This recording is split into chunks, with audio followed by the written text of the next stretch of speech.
right, let's bring in the recruiting guru from Horns 24/7, the one and only Hank South.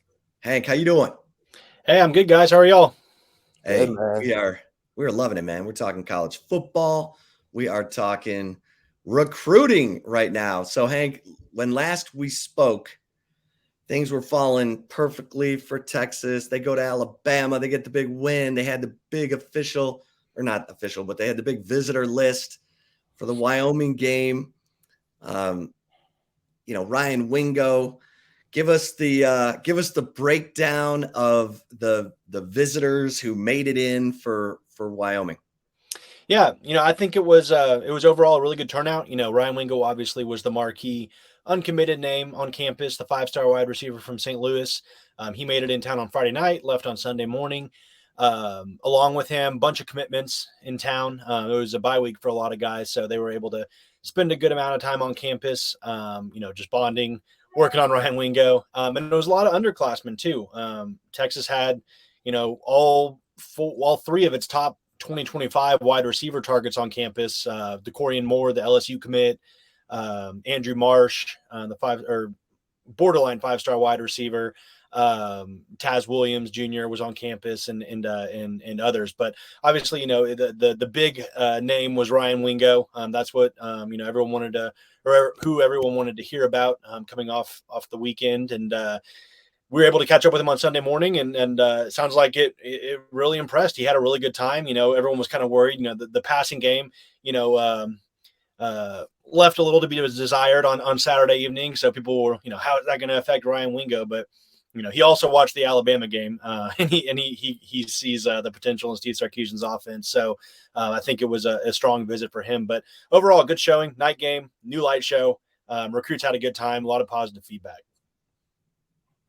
Yeah, Hank, hopefully he can look at it and say, man, they just need me out there, and I would help these guys out as a wide receiver. But you talk about Ryan Wingo. What separates him from a lot of guys in this class? I know Micah Hudson, y'all have him rated a little bit higher, him going to Texas Tech and on. Some Longhorn fans are still butthurt by that. But Ryan Wingo, he's right beside him. What separates him and makes him a big-time blue chipper?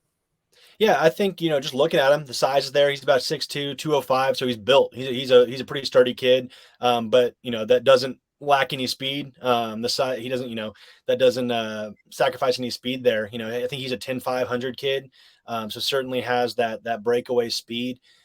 Really good ball skills, really good route runner. He's a polished kid. And you look at his ranking, and I know the 24/7 Sports Composite has him, I think, is like the number 7 wide receiver in the class.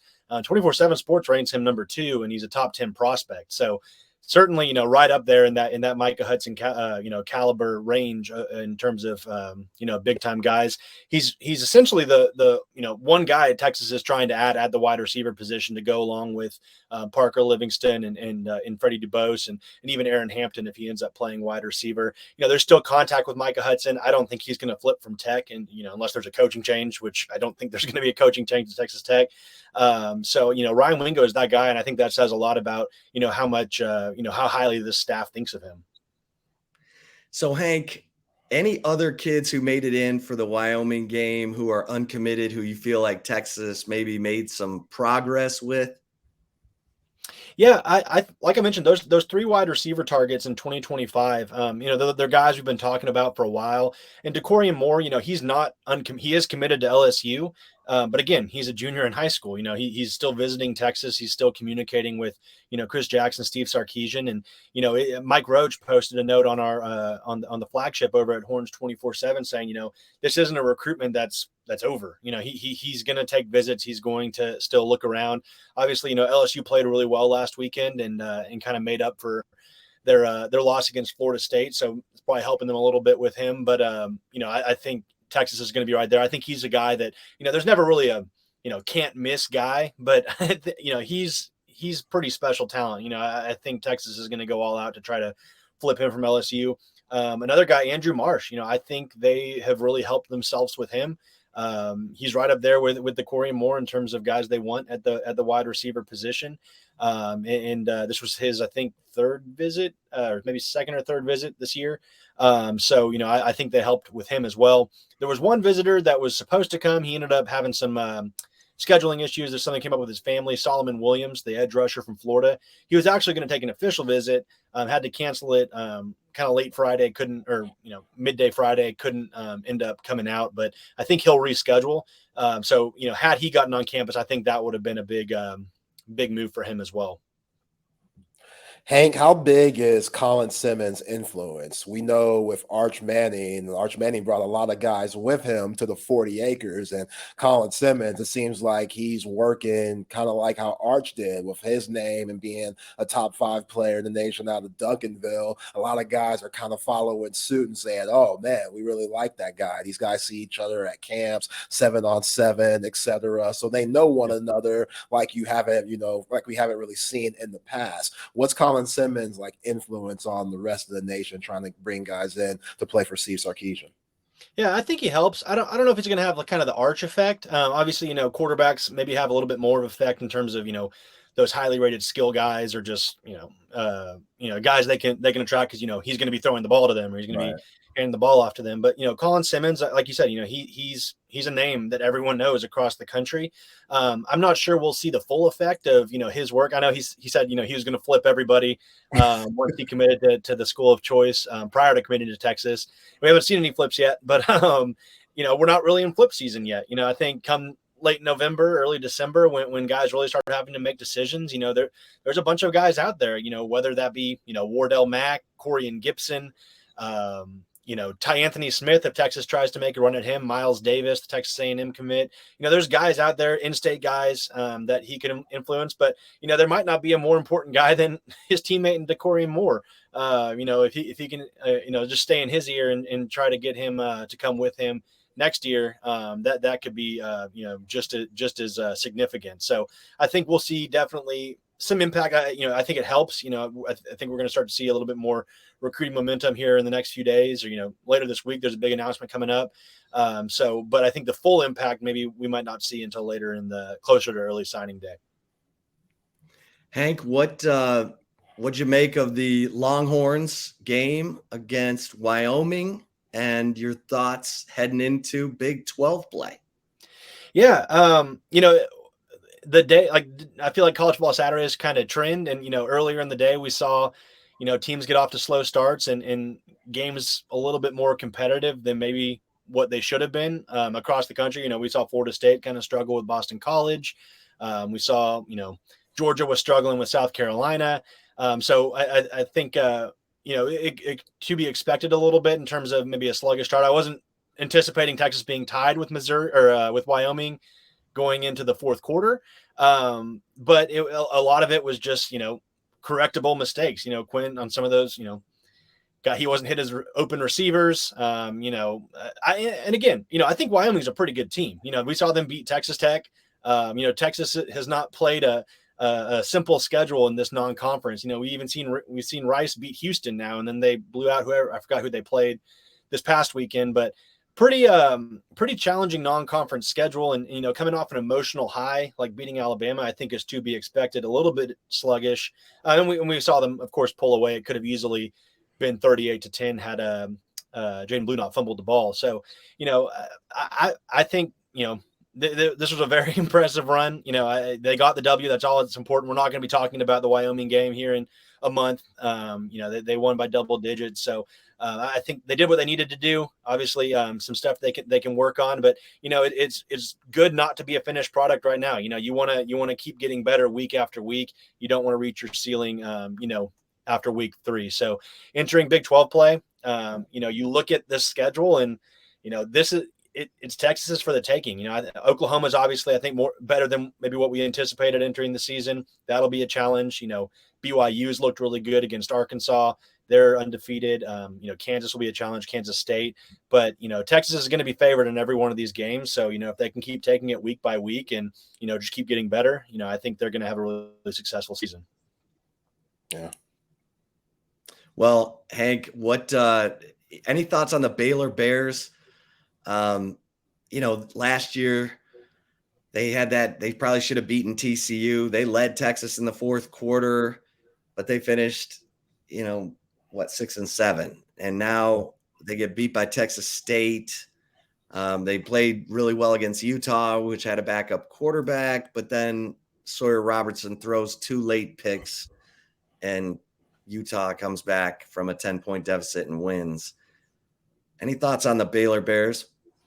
Yeah, I think it's going to be a challenge. Dave Aranda's a really, really good coach. I think he's going to have a really good game plan in place. Like you said, they played Utah, who's an tremendously talented team that really took it to Florida, who's now turned it around and took it to Tennessee. So it's going to be a challenge for Texas, especially night game in Waco. Their fans are going to show up. It's going to be a loud environment. Obviously, Sawyer Robertson, the Texas isn't going to see the starter. They're going to see him. So maybe that a little bit of an advantage, but they're just going to have to be mentally ready. It's they already have that kind of that experience going into. I don't think there's a tougher place to play at night than Bryant-Denny Stadium. So it shouldn't be a super foreign atmosphere for them, but they're going to have to clean up those mistakes. It might not be as forgiving playing a Baylor as it is, Wyoming, able to kind of be sloppy, hang around, and then pull away in the fourth. They're going to have to, put together a few better quarters. So I think it'll be a good challenge. It'll be a good opener. I expect Texas to win, but it could be, it'll be a test. Any other items? I know you've got in the Stampede today. You talk about, resetting Texas's recruiting board going into Big 12 play, but any other nuggets or things to watch for this week or, Yeah, the big announcement this week on Sunday. Brandon Baker, the 5-star offensive tackle from Mater Dei High School. Actually, right earlier today, we saw both Greg Biggins, our West Coast analyst for 24/7 Sports, and Steve Wilfong, our national recruiting director, crystal balled him to Texas. We've been saying, Texas is in good shape. From what we've been hearing, they've really started to trend for Brandon Baker ever since his official visit in the summer. Oregon's been in it. Ohio State's been in it. He took a visit to Georgia. Nebraska, I think, hosted him this past weekend, but Texas is in a good spot there. And that's kind of been their key guy. They're trying to add to this group with Daniel Cruz and Nate Kibble. So that'll be an announcement to watch on Sunday.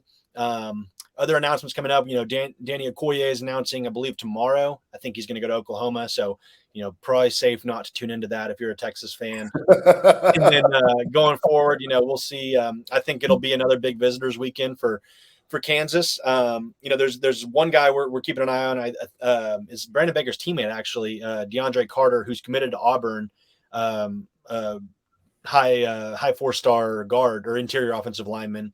He had a tentative official visit scheduled for Texas for that Kansas game. But obviously he's committed to Auburn now. So we're kind of just waiting to see if he's going to follow through and take that visit. But again, I think, you'll see a lot of commitments. It's 2:30 game. So have some time to get on campus come Saturday morning, drive out, and probably some more underclassmen as well. So that's kind of the what we're watching to wrap up September. And then, obviously we'll get into Red River Shootout and just keep going from there into early signing day. Brandon, Yo, Hank, man, you're OG calling it the shootout still, man. That's why I mess with you. You're my guy. I dig that, man. It's always going to be the shootout. You can't change it, man. No. Can't cancel that. It's the shootout. I agree. Before Chip says what he has to say, basketball. I know we're still in football season, about to start conference play, but still, Rodney Terry, this team in 2023, they look like they could be pretty good. 2024, I mean. And I saw you put out a basketball tweet the other day about a kid coming in. Can you talk about that a little bit? Yeah. So Texas has been just, not quietly, but I mean, with all the football buzz, they've been having some big time visitors on campus the last few weeks. This past weekend, Nicholas Cody, the 4-star power forward from Carrollton, he was on campus for his official. He was the only official visitor, so got a lot of one-on-one time with the team, with the coaching staff. Went to the football game. It was his second visit to Austin, so he's getting more familiar with it. We caught up with him yesterday evening. Nobody ever. There's very few bad official visits. I mean, everyone has a good time on official visits. He got a lot of time with the team. Like I said, he spent time with Miles Turner as well, who was on campus. And actually spoke with Steve Sarkisian as well, which I always think that's interesting. When I was covering Alabama a lot of the official visitors would talk to Saban, just to kind of go through the whole facility, tour everything, and see everyone. So now we're seeing, basketball visitors. I don't know if that's a common thing for other places, to talk to the football coach as well, but he was able to meet with Sarkisian as well. I think Texas is in a good spot for him, but he's a guy that has 4 more official visits he's going to take to Houston, LSU, 2 other places I forgot. It's in my story, before he makes a decision just before Halloween. So, we'll see if Texas can withstand those visits and, if he decides to go elsewhere. But, they've hosted other guys like Asa Newell, Curtis Givens, Josiah Mosley, who's local from Round Rock. So they're putting, not really the finishing touches on this class. It's still a few months away from signing day, but certainly, they're involved with guys. They're in top targets. They're, on the short list for all these guys. And I think they're going to put together a pretty strong class to go along with Cam Scott. So, Hank, just to take it back to football for a second, Brandon Baker, the #1 offensive tackle in the country. Correct. Yep. He's announcing the time. I think it's Sunday afternoon, but he's announcing on 24/7 Sports on the YouTube page. So we'll have, all sorts of coverage on that. I'll probably be putting in a crystal ball prediction for Texas as well. We've been saying it, just haven't fully gone all in on our crystal ball just yet. Big time, baby. Right. How much is the Pancake Factory helping out with that? I know it's all under Texas One Fund now, but man, that Pancake Factory came around at just the right time. Yeah, absolutely. And Kyle Flood too. I covered Kyle Flood's recruiting efforts at Alabama. He's a really good recruiter. Guys really like to learn from him as players, and he's able to really connect with guys on the recruiting trail as well. So certainly all sorts of things benefiting Texas there. Well, listen, we appreciate the time as always. Love the conversation every Tuesday afternoon. Keep up the good work, and everybody needs to get over to horns247.com to follow along on all things Longhorns recruiting from my man, Mike Roach, Hudson Standish helping out as well. So, Hank, thanks so much, man. Yep. Thanks, guys. Thanks for having me. We'll see you next week. Thanks, Hank. Thank you.